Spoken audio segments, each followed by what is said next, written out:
नमस्कार, न्यूज अभी तक ब्रिजेश जयपुर में आप सभी दर्शकों का हार्दिक स्वागत है। एक नई खबर के साथ ये खबर है किशनपोल विधानसभा क्षेत्र के वार्ड नंबर 56 में हुए भारतीय जनता पार्टी का कार्यालय उद्घाटन की। रविवार 19 नवंबर 2023 को किशनपोल विधानसभा क्षेत्र के वार्ड नंबर 56 में भारतीय जनता पार्टी के कार्यालय का उद्घाटन हुआ। कार्यक्रम में मुख्य अतिथि पूर्व विधायक मोहनलाल गुप्ता रहे। मोहनलाल गुप्ता का तिलक लगाकर, माला पहनाकर, दुपट्टा पहनाकर और साफा पहनाकर स्वागत सत्कार किया गया। किशनपोल विधानसभा क्षेत्र के भारतीय जनता पार्टी के उम्मीदवार चंद्र मनोहर बटवाड़ा के समर्थन में इन्होंने अपना ओजस्वी भाषण दिया। इन्होंने अपने भाषण में कांग्रेस सरकार की तुष्टीकरण की नीति के बारे में सभी कार्यकर्ताओं को बताया। न्यूज अभी तक ब्रिजेश जयपुर से मैं पत्रकार ब्रिजेश कुमार नावलिया। भाई कैलाश जी रावत साहब,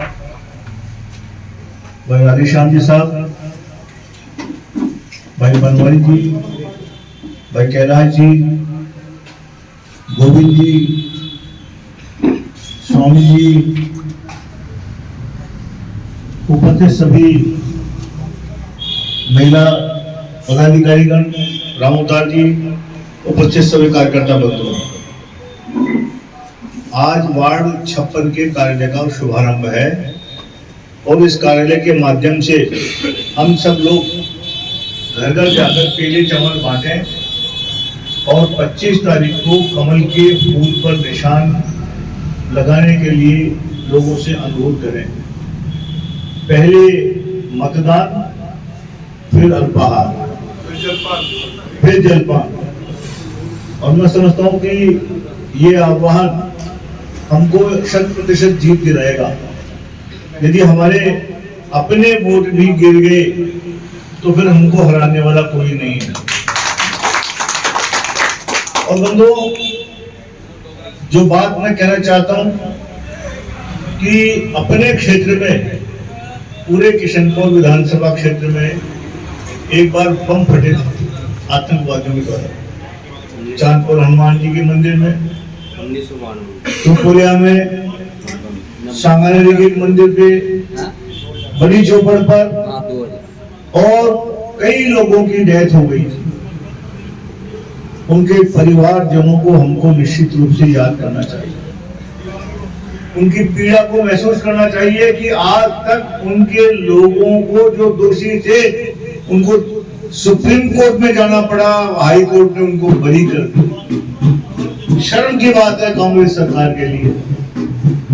जयपुर के जख्म पर उन्होंने नमक छिड़कने का काम किया है, उन परिवारों के जख्म पर नमक छिड़कने का काम किया है, उनके समर्थकों के जख्म पर नमक लगाने का काम किया है इस कांग्रेस सरकार ने।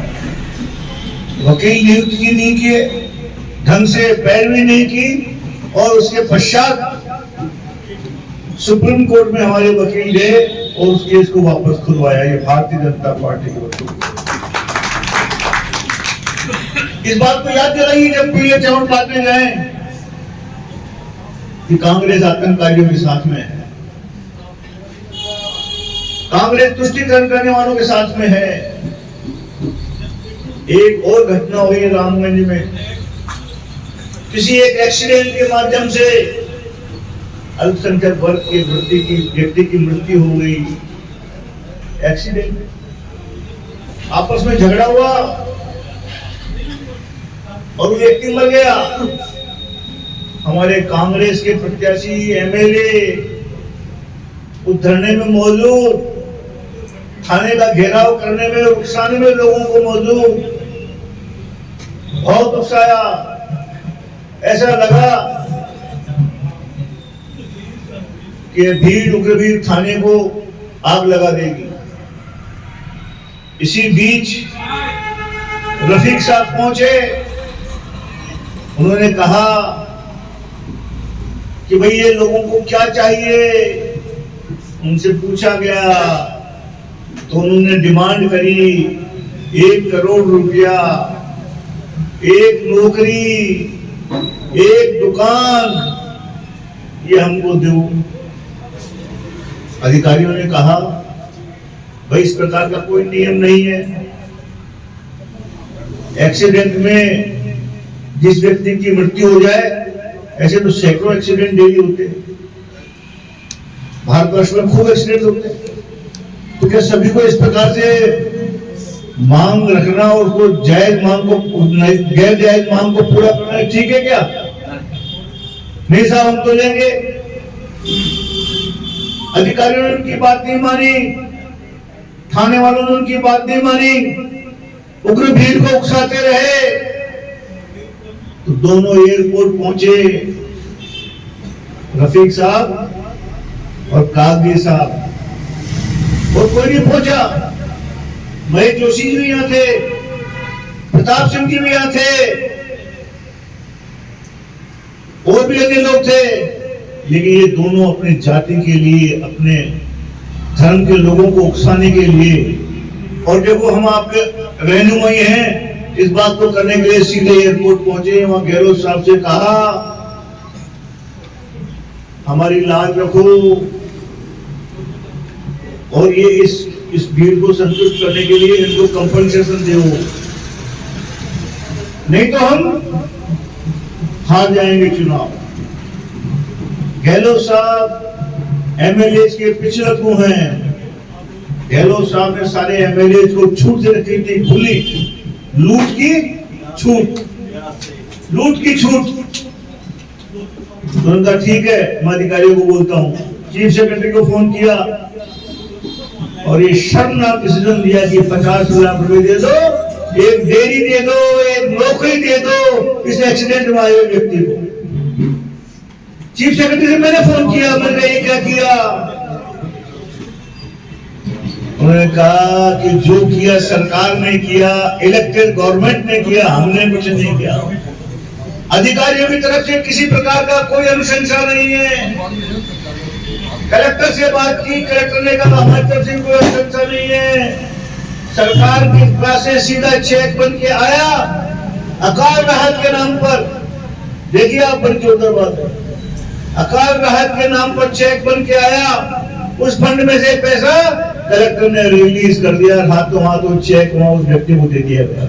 बड़ी शर्म की बात है, क्या तुष्टिकरण है। इस प्रकार से जो व्यक्ति मारे गए उस बम कांड में, उनको क्या दिया? कन्हैयालाल को 5 लाख। भाई साहब, सीताराम जी के बच्चे भी थे उस कांड के अंदर, बम कांड में। बम कांड में आपके बच्चे थे, क्या मिला आपको? 1 लाख का चेक मिला था। 1 लाख और 50,000 मिले थे भास्कर की तरफ से। 50,000। अब देख लो आप, कहां बम कांड के पीड़ितों को 1.5 लाख और कहां एक्सीडेंट के पीड़ितों को 50 लाख। शर्म की बात है। उसी प्रकार से एक वाल्मीकि समाज के व्यक्ति की भी अल्पसंख्यक समाज के व्यक्ति ने हत्या कर दी थी सैन कॉलोनी में। सैन कॉलोनी में हत्या की, और ये व्यक्ति रहने वाला था पुरानी बस्ती का, वाल्मीकि समाज का। उस व्यक्ति को कोई कंपनसेशन नहीं दिया। जब हम लोग धरने पर बैठे तो 5 लाख का चेक दिया अनुसूचित जाति नियम के तहत।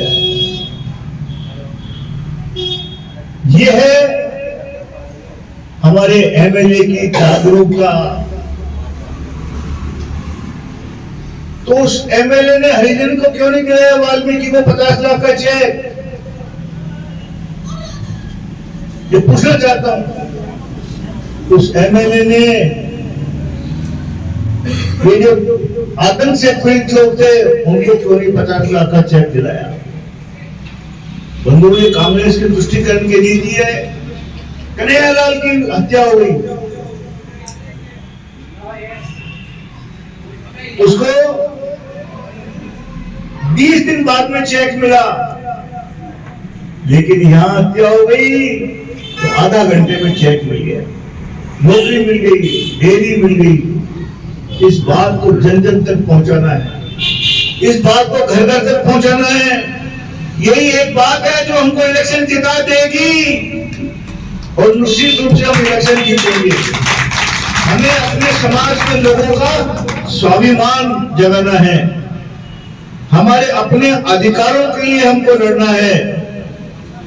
विकास और उसके नाम पर चुनाव लड़ने वाले लोगों से मैं कहना चाहूंगा, आपने कितनी सड़कें बना दी होगी, उससे ज्यादा सड़कें हमने बनाई है। आपने जितने नलकूप लगाए होंगे, उससे ज्यादा नलकूप हमने लगा दिए। आपने जो कुछ किया है विकास के नाम पर, उसका सारा टोटल लगा दो और हमारा चांदपुर से लेकर और बड़ी चौपर तक जो मेट्रो की लाइन लाए हम, मेट्रो बिछाई है, उसका खर्चा जोड़ लो, 10 गुना ज्यादा है हमारा खर्चा विकास के नाम पर। हम मेट्रो लाए क्षेत्र के लोगों के लिए ताकि लोग पलायन नहीं हो। इसका उद्देश्य यही था कि लोगों को सुविधाएं मिले, 4-4 मंजिल तक पानी पहुंचे। हमने पहुंचाया पानी, मेट्रो की सुविधाएं लाए, इस क्षेत्र के लोगों का विकास हो, पर्यटन यहाँ आए, यहाँ लोगों के रोजगार में वृद्धि हो, इसलिए रात्रिकालीन नाइट की व्यवस्था की गई। आप जाओ बड़ी चौपर से लेकर के छोड़ा रास्ता, त्रिपुरिया, चौरी बाजार, चांदपुर बाजार, सब बिल्डिंगों पर लाइटें लगी हुई। लाइट देखने के लिए देश और विदेश का टूरिस्ट यहाँ आता है। इस काम को खत्म कर दिया, अब लाइटें भी झिलमिला नहीं रही है। हमें कहेंगे और हमें चाहेंगे और हम ये करेंगे कि क्षेत्र के लोगों का विकास हो। हमारे क्षेत्र में हैंडीक्राफ्ट है, मूर्ति कला है, शिल्पें हैं, जिनके माध्यम से हमारी जो सामने प्रिंट और बगरू प्रिंट और लोकल प्रिंट की चीजें विदेशों में निर्यात होती है, ऐसे लोग हैं। चूड़े बनाने वाले हैं, साड़ियां बनाने वाले हैं, सारा क्षेत्र जूतियां बनाने वाले भी। इस क्षेत्र के लोगों का विकास हो, उन लोगों की कॉलोनियां डेवलप हो और यहाँ के बेरोजगार लोगों को रोजगार मिले, यहाँ पर पानी की पूरी सप्लाई हो, प्रॉपर पार्किंग की व्यवस्था हो। सकड़ी गलियां हैं, पार्किंग के कारण लोग अब पलायन कर रहे हैं। नीचे दुकान और ऊपर मकान हो, इस प्रकार की व्यवस्था हो। कोई व्यक्ति अपना मकान तोड़ के बनाना चाहता है, नीचे दुकान बनाना चाहता है, ऊपर मकान बनाना चाहता है, फ्लैट बनाना चाहता है, रोक दिया जाता है। और लोगों को नहीं रोकते हैं।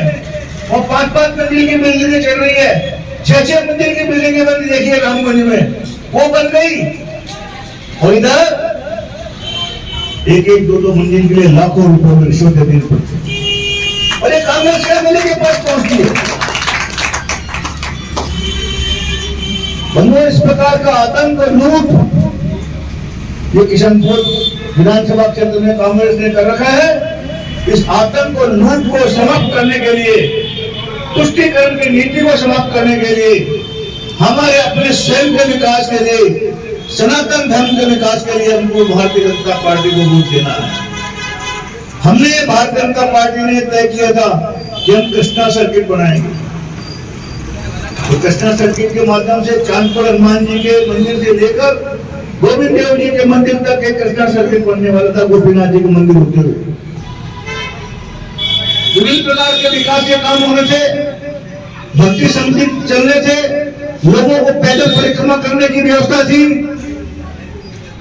विभिन्न स्थानों पर जो मंदिर आ रहे हैं, चांदपुर हनुमान जी का मंदिर, रामचंद्र जी का मंदिर, तारकेश्वर जी का मंदिर, बड़ी चौपट पर हनुमान जी का मंदिर, आगे जाके राधा दामोदर जी का मंदिर, इस प्रकार से गोविंद देव जी का मंदिर और उसी प्रकार से आगे जाके गोपीनाथ जी का मंदिर। महिलाएं जाती हैं कार्तिक के महीने में, सब लोग दर्शन करते हैं। इसी प्रकार के देश और विदेश के टूरिस्ट भी यहाँ आए, भक्ति का रंग जमाए, ये हमारी योजना थी, उसको खत्म कर दिया। बंधु, हमारी द्रव्यवती नदी को खत्म कर दिया। पूरे जयपुर शहर में पवित्र द्रव्यवती नदी हमने बनाई थी, वसुंधरा जी सरकार ने बनाई, पवित्र नदी। ये हमारी आन बान और शान का प्रतीक है, द्रव्यवती नदी, जिसको आजकल क्या कहते हैं, अमानी शाह का नरा, क्या कहते हैं, जो द्रव्यवती नदी थी मूलतः है, वो नदी पूरे जयपुर शहर में बहती थी, उसके स्वरूप को हमने कायम किया, वसुंधरा जिले में कायम किया, भारतीय जनता पार्टी ने कायम किया। कांग्रेस ने उसके नदी के स्वरूप को बदल दिया, उसको नाले में तब्दील कर दिया, अरबों रुपए जो हमने लगाया था उसको खत्म कर दिया। अब भारतीय जनता पार्टी आएगी, ये कृष्णा सर्किट भी बनाएगी और द्रव्यवती नदी को भी वापस लाएगी। बंधुओं, आप सब लोग इन सब विषयों को ले जाकर हमने विकास के काम कम नहीं किए हैं, बहुत ही ऐतिहासिक विकास के काम किए हैं। पुरानी बस्ती में चिकित्सालय खोला, पुरानी बस्ती में कम्युनिटी हॉल बनाया, हॉस्पिटल बनाया, दीनदयाल उपाध्याय हॉस्पिटल, 4-4 महीने के अंदर पानी पहुंचाया, लोगों की समस्याओं का समाधान किया, मेट्रो बनाई, पूरे जयपुर शहर में लाइटें लगवाई, गुलाबीकरण कराया। ये सब काम हमारी सरकार के। सिविल लाइन है, लेकिन अब ये क्या कहते हैं, इन्होंने क्या किया, पेपर लीक किया, युवाओं को बेरोजगार कर दिया, महिलाओं पर अत्याचार हो रहे हैं, बलात्कार की घटनाएं खूब हो रही है, चैनें लुट रही है। ये सब काम इनकी सरकार के जिम्मे है। बंधुओं, ये सब चीजें बतानी है। और गहलोत साहब के बेटे खुद कह रहे हैं पापा हार रहे हैं। क्या कह रहे हैं? बोलो पापा हार रहे हैं, पापा हार रहे हैं, पापा हार रहे हैं। कौन कह रहे हैं? वैभव गहलोत। वैभव गहलोत कह रहा है पापा हार रहे हैं, और मोहन जी कह रहे हैं हम आ रहे हैं, हम आ रहे हैं। भारत माता की, भारत माता की।